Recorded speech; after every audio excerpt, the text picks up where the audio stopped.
ओम शांति। अपने मोबाइल पर डेली मुरली अपडेट पाने के लिए चैनल को सब्सक्राइब जरूर करें। अव्यक्ति साइलेंस द्वारा डबल लाइट फरिश्ता स्थिति का अनुभव करो। मेरा तो एक बाबा और मेरा सब कुछ इस एक मेरे में समा जाए। जहाँ चाहो, जैसे चाहो, जितना समय चाहो, उतना समय मन एकाग्र हो जाए। इसको कहा जाता है मन वश में है। इस एकाग्रता अर्थात एक रस स्वीट साइलेंस की स्थिति द्वारा सहज ही डबल लाइट फरिश्ता स्वरूप की अनुभूति होती है।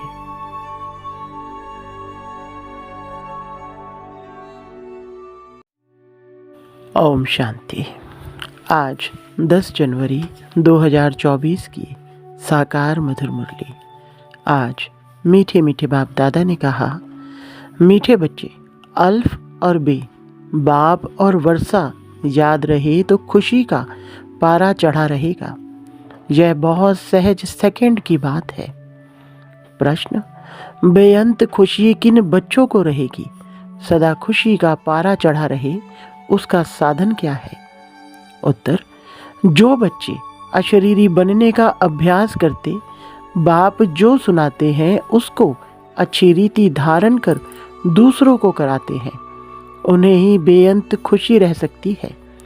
खुशी का पारा सदा चढ़ा रहे, इसके लिए अविनाशी ज्ञान रत्नों का दान करते रहो, बहुतों का कल्याण करो। सदा यह स्मृति रहे कि हम अभी सुख और शांति की चोटी पर जा रहे हैं, तो खुशी रहेगी। ओम शांति। बाप दादा का विचार है कि 1 सेकंड में बच्चों से लिखा कर लेवे कि किसकी याद में बैठे हो।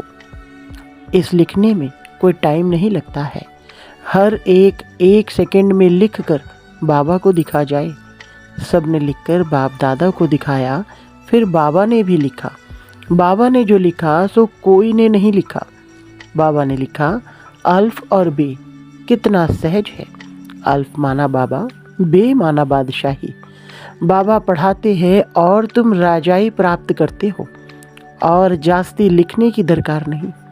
तुमने तो लिखने में 2 मिनट भी लगाया। अल्फ बे सेकंड की बात है। सन्यासी सिर्फ अल्फ को याद करेंगे। तुमको बादशाही भी याद है। याद की आदत पड़ जाती है, बुद्धि में बैठता है तो खुशी का पारा चढ़ा रहता है। अल्फ का अर्थ कितना बड़ा हाईएस्ट चोटी है, उससे ऊपर और कोई चीज़ ही नहीं। रहने का स्थान भी ऊंचे ते ऊंचा है। सेकंड में मुक्ति, जीवन मुक्ति का अर्थ भी कोई नहीं जानते। उसका भी जरूर अर्थ होगा। बच्चा पैदा होता है तो लिखते हैं इतने घंटे, इतने मिनट, इतने सेकंड हुए। टिक टिक चलती रहती है। टिक हुई अल्फ बे, बस सेकंड भी नहीं लगता। कहने की भी दरकार नहीं, याद तो है ही। तुम बच्चों की इतनी अच्छी अवस्था होनी चाहिए, परंतु वह तब होगी जब याद रहेगी। यहाँ बैठे हो तो बाप और राजाई याद रहनी चाहिए। बुद्धि देखती है, जिसको दिव्य दृष्टि कहा जाता है। आत्मा भी देखती है। बाप को आत्मा ही याद करती होगी। तुम भी बाप को याद करो तो राजाई इकट्ठी याद आ जाएगी। कितनी देरी लगती है। यहाँ भी याद में बैठेंगे तो बहुत गदगद हो जाएंगे। बाबा भी इस खुशी में बैठे हैं। बाप को यहाँ की कोई बात याद ही नहीं। बाबा याद करते हैं वहाँ की बातें। बाबा और राजाई जैसे कि दर पर खड़े हैं। बाप कहते हैं तुम बच्चों के लिए राजाई ले आया हूँ। तुम सिर्फ याद नहीं करते, इसलिए खुशी नहीं ठहरती। तुम उठते बैठते अपने को आत्मा समझो और मुझ बाप और वर्षे को याद करो। कितना ऊंचा स्थान है जहाँ तुम रहते हो। दुनिया थोड़े ही जानती है। मनुष्य मुक्ति में जाने के लिए कितना माथा मारते हैं। अभी मुक्ति धाम है कहाँ? तुम समझते हो आत्मा तो रॉकेट है। वो लोग चांद तक जाते हैं, फिर है पोलार।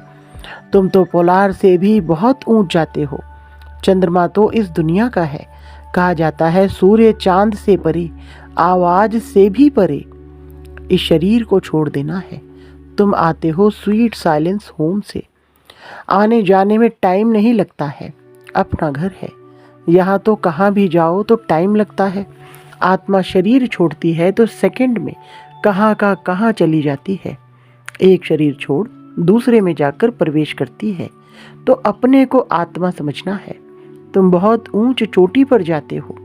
मनुष्य शांति चाहते हैं। शांति की हाईएस्ट चोटी है निराकारी दुनिया, और सुख की भी हाईएस्ट चोटी है स्वर्ग। ऊंचे से ऊंच को टावर कहा जाता है। तुम्हारा घर भी कितना ऊंचा है।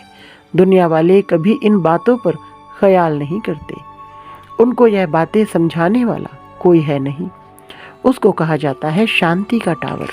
मनुष्य तो कहते रहते हैं विश्व में शांति हो, परंतु इसका अर्थ नहीं जानते कि शांति कहाँ है। यह लक्ष्मी नारायण सुख के टावर में है। वहाँ कोई लोभ लालच नहीं। वहाँ का खान पान बोलना बड़ा रॉयल होता है, और फिर सुख भी हाईएस्ट। उन्हों की महिमा देखो कितनी है, क्योंकि उन्होंने बहुत मेहनत की है। यह एक नहीं है, सारी माला बनी हुई है। वास्तव में 9 रत्न गाए हुए हैं। जरूर उन्होंने गुप्त मेहनत की होगी। बाप और वर्षे की याद रहे तब ही विकर्म विनाश होंगे, परंतु माया याद करने नहीं देती। कभी काम कभी क्रोध बहुत तूफानों में लाती है। अपनी नब्ज देखनी है। नारद को भी कहा शक्ल देखो, तो वह अवस्था अभी है नहीं, बनानी है। बाबा एम ऑब्जेक्ट जरूर बताएंगे। अंदर में पुरुषार्थ करते रहो, आगे चलकर वह अवस्था तुम्हारी होगी। अशरीरी रहने की प्रैक्टिस करनी है। अब जाना है वापस। बाबा ने कहा है मुझे याद करो।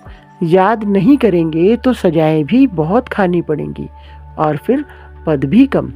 यह है बहुत सूक्ष्म बातें। तो लोग साइंस में कितना डीप जाते हैं, क्या क्या बनाते रहते हैं।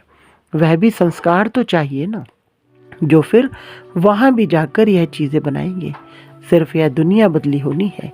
यहाँ के संस्कार अनुसार ही जाकर जन्म लेंगे। जैसे लड़ाई वालों की बुद्धि में लड़ाई के संस्कार रहते हैं, तो वह संस्कार ले जाते हैं। लड़ने बिगड़ रह नहीं सकते। ऑफिसर के पास क्यों लगी रहती है। भर्ती करते समय जांच करते हैं कोई बीमारी तो नहीं है। आँख कान आदि सब ठीक है। लड़ाई में तो सब ठीक चाहिए। यहाँ भी देखा जाता है कि कौन कौन विजय माला का दाना बनेंगे। तुम्हें पुरुषार्थ कर कर्मातीत अवस्था को पाना है। आत्मा अशरीरी आई है, अशरीरी बन जाना है। वहाँ शरीर का कोई संबंध नहीं, अब अशरीरी बनना है। आत्माएं वहाँ से आती हैं, आकर शरीर में प्रवेश करती हैं। ढेर की ढेर आत्माएं आती रहती हैं। सबको अपना अपना पाठ मिला हुआ है। जो नई पवित्र आत्माएं आती हैं उनको जरूर पहले सुख मिलना है, इसलिए उनकी महिमा होती है। बड़ा झाड़ है ना, कितने नामी ग्रामी बड़े आदमी हैं, अपनी अपनी ताकत अनुसार बहुत सुख में होंगे। तो अब बच्चों को मेहनत करनी है। कर्मातीत अवस्था में पवित्र होकर जाना है। अपनी चाल को देखना है, किसको दुख तो नहीं देते हैं। बाप कितना मीठा है, मोस्ट बिलवेड है ना, तो बच्चों को भी बनना है। यह तो तुम बच्चे जानते हो कि बाप यहाँ है। मनुष्यों को थोड़े ही यह मालूम है कि बाप यहाँ स्थापना कर रहे हैं, फिर भी जन्म जन्मांतर उनको याद करते रहते हैं। शिव के मंदिर में जाकर कितनी पूजा करते हैं, कितनी ऊंची चोटी पर बद्रीनाथ आदि के मंदिर में जाते हैं, कितने मेले लगते हैं, क्योंकि बहुत मीठा है ना। गाते भी हैं ऊंचे ते ऊंचा भगवान। बुद्धि में निराकार ही याद आएगा। निराकार तो है ही, फिर है ब्रह्मा विष्णु शंकर, उनको भगवान नहीं कहेंगे। अभी तुम बच्चे समझते हो कि हम ही सतोप्रधान देवता थे। जब हम विश्व के मालिक थे तो इतने ढेर मनुष्य थे ही नहीं। सिर्फ भारत में ही इनका राज्य होगा, बाकी सब चले जाएंगे शांति धाम में। यह सब तुम देखते रहेंगे। इसमें बड़ी विशाल बुद्धि चाहिए। वहाँ तुमको पहाड़ी आदि पर जाने की दरकार नहीं। वहाँ कोई भी एक्सीडेंट आदि नहीं होते। वह है ही वंडर ऑफ स्वर्ग। जब वह स्वर्ग का वंडर नहीं है तो माया के वंडर्स बनते हैं। यह बातें दुनिया वाले नहीं समझ सकते। अब तुम स्वर्ग में जाने के लिए पुरुषार्थ कर रहे हो। वह है सुख का टावर, यह है दुख का टावर। लड़ाई में कितने मनुष्य रोज मरते हैं, फिर जन्मते भी होंगे। गाया जाता है ईश्वर का अंत नहीं पाया जाता। अब ईश्वर तो है बिंदी, उनका अंत क्या पाएंगे। बाप कहते हैं इस रचना के आदि मध्य अंत को कोई नहीं जानते। साधु संत कोई रचता और रचना का अंत नहीं पा सकते हैं। तुमको बाप पढ़ाते हैं, इसको पढ़ाई कहा जाता है। सृष्टि चक्र के राज को तुम बच्चे ही जानते जा रहे हो। वह तो कहते हैं हम नहीं जानते, या तो लाखों वर्ष कह देते हैं। अब बाप ने समझाया है यह जो कुछ तुम यहाँ देखते हो ये वहाँ नहीं रहेगा। स्वर्ग है टावर ऑफ सुख, यहाँ है दुख ही दुख। अचानक मौत ऐसा आएगा जो सब खत्म हो जाएंगे। मौत देखना मासी का घर नहीं है, इनको कहा जाता है दुख की चोटी, वह है सुख की चोटी। बस तीसरा कोई अक्षर नहीं। तुम्हारे में भी बहुत हैं जो सुनते हैं परंतु धारणा नहीं होती है। धारणा तब हो जब बुद्धि गोल्डन एज हो। धारणा नहीं होती तो खुशी भी नहीं रहती। एकदम हाईएस्ट पढ़ाई वाले भी है तो लोएस्ट भी है। पढ़ाई में फर्क तो है ना। उन्हों को कितना भी बेहद का बाप समझाए परंतु कभी भी नहीं समझेंगे। याद बिगड़ तो तुम पवित्र कभी नहीं बन सकेंगे। बाप ही चुंबक है, वह एकदम हाईएस्ट पावर वाला है। उन पर कभी कट चढ़ नहीं सकती, बाकी सब पर कट चढ़ी हुई है। उनको उतार फिर सतो प्रधान बनना है। बाप कहते हैं मामेकम याद करो और कोई में ममत्व ना रहे। साहूकारों को तो सारा दिन धन दौलत ही सामने आता रहेगा, गरीबों को तो कुछ है नहीं, परंतु गरीब भी कुछ समझदार हो जो धारणा कर सके। याद बिगड़ किचड़ा कैसे निकलेगा, हम पवित्र कैसे बनेंगे। तुम यहाँ आए हो ऊंच चोटी पर जाने, जानते हो बाप की शिक्षा पर चलने से हम ऊंच सुख की चोटी पर जाएंगे। इसमें मेहनत है। बाप आते हैं टावर पर ले जाने, तो श्रीमत पर चलना पड़े। पहले नंबर में इन लक्ष्मी नारायण का ही गायन है, वह एकदम टावर में होंगे, फिर कुछ ना कुछ कम। नई दुनिया को ही टावर ऑफ सुख कहा जाता है। वहाँ कोई मैली चीज नहीं होती, ऐसी मिट्टी नहीं, ऐसी हवाएं वहाँ लगती नहीं जो मकानों को खराब करे।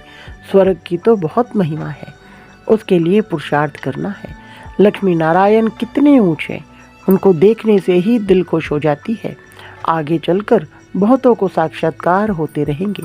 शुरू में कितने साक्षात्कार होते थे, कितना बाबा ने जलवा दिखाया। ताज आदि पहनकर आते थे, वह चीज़ें तो यहाँ मिल ना सके। बाबा तो जौहरी है। आगे जो 50,000 में मणि लेते थे वह अब 50 लाख में भी ना मिले। तुम स्वर्ग के लिए पुरुषार्थ कर रहे हो, वहाँ अथाह सुख है। बाप इतना पढ़ाते हैं परंतु बच्चों में रात दिन का फर्क पड़ जाता है। कहाँ राजा रानी, कहाँ दास दासिया। जो अच्छी रीति पढ़ते और पढ़ाते हैं वह छिपे नहीं रह सकते हैं। झट कहेंगे बाबा हम फलानी जगह जाकर सर्विस करते हैं। सर्विस तो ढेर पड़ी है, तुम्हें इस जंगल को मंगल मंदिर बनाना है।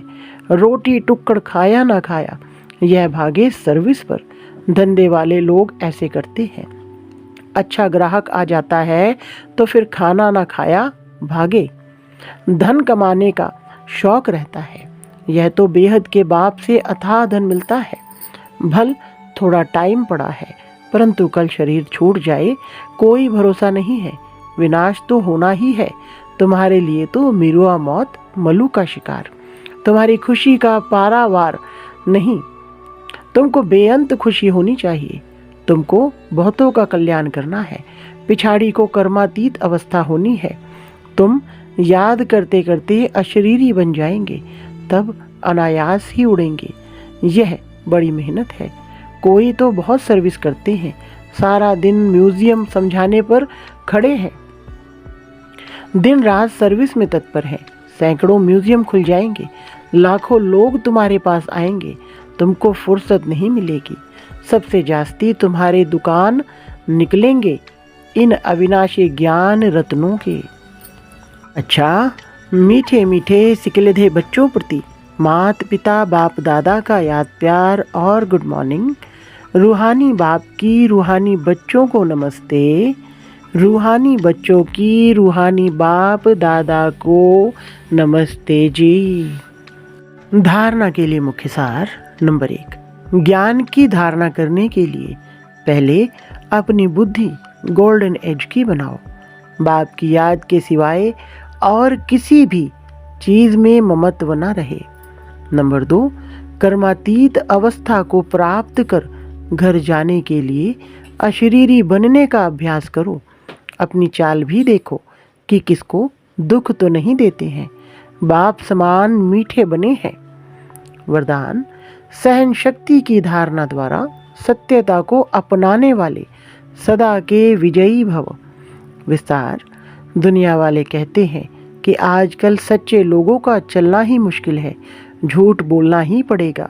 कई ब्राह्मण आत्माएं भी समझती हैं कि कहाँ कहाँ चतुराई से तो चलना ही पड़ता है, लेकिन ब्रह्मा बाप को देखा, सत्यता व पवित्रता के लिए कितनी अपोजिशन हुई, फिर भी घबराए नहीं। सत्यता के लिए सहन शक्ति की आवश्यकता होती है। सहन करना पड़ता है, झुकना पड़ता है, हार माननी पड़ती है, लेकिन वह हार नहीं है, सदा की विजय है।